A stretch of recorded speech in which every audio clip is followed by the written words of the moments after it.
As colas serán esta mañá na lonxa de Testal máis longas do habitual. As restricións impostas polo COVID marcarán unha campaña que arrancou con menos marisco do previsto. Moi mal, moi pouco.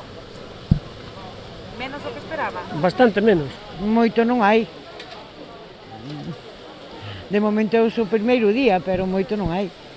No. Nada, pois parece que non había moito este ano, comparado co ano pasado, así, des que había máis. Costou coller o cupo xa o primeiro día, así que non se espera moito. A ver canto o precio que sale ahora, se se vende ben, polo menos.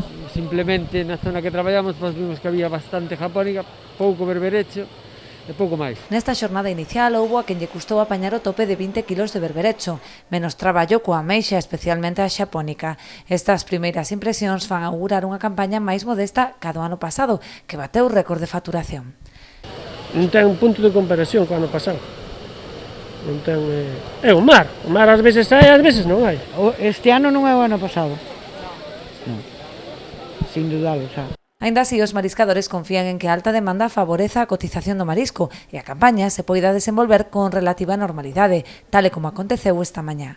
As medidas de seguridade respetáronse en todo momento, co control de temperatura, a instalación de xel hidroalcohólico e a distribución de espazos e filas para garantir as distancias entre mariscadores. Sí, home, está aquí todo moi cambiado, non ten nada que ver isto conforme facíamos a campaña pasada, pero son novos tempos, hai que adaptarse ás circunstancias, que non vai a peor.